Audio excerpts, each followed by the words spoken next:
అమృతకి కళ్యాణ ఘడియలు వచ్చాయని జాతకం చెబుతోంది.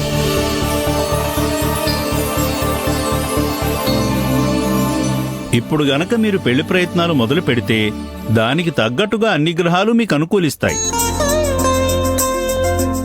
అవునా పంతులు గారు? అవునమ్మా. భగవంతుడా, కరుణించావా? బుడబొక్కలవాడు చెప్పినట్టుగా అమృత పెళ్లి విషయంలో ఒక చిక్కు ఉన్నమాట నిజం. ఇంతకుముందే అమృత పెళ్లి తోడబుట్టిన వాళ్ళ వల్ల ఆగిపోయి ఉండాలి, దానివల్ల మీరు అవమానాలు పొందుండాలి.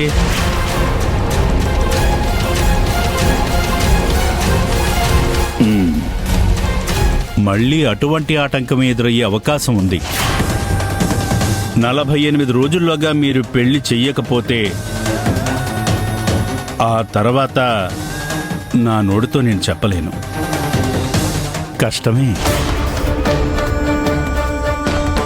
పంతులు గారు, దీనికి ఏమైనా పరిష్కారం ఉందా? మరి హైదరాబాద్కి దగ్గరలో పక్కనే ఒక గుడి ఉంది. ఆ గుడికి వెళ్లి మాంగళ్య భాగ్య పూజ చేసొస్తే మీ అమ్మాయి జాతకంలో కొన్ని మార్పులు జరిగే అవకాశం ఉంది. ఆ గుడి వివరాలు రాసిస్తాను, మీరు అక్కడికి వెళ్లి పూజ చేయించుకుని రండి. అలాగే పంతులు గారు. అనుకూలించిన గ్రహాలను పట్టుకొని అనుకూలించే దిశగా తిప్పటం ఒక్క పరమేశ్వరుడికే సాధ్యం. ఆ నమ్మకతోనే వెళ్ళిరా అప్పన్న, అంతా మంచి జరుగుతుంది. ఇక నేను బయలుదేరుతాను.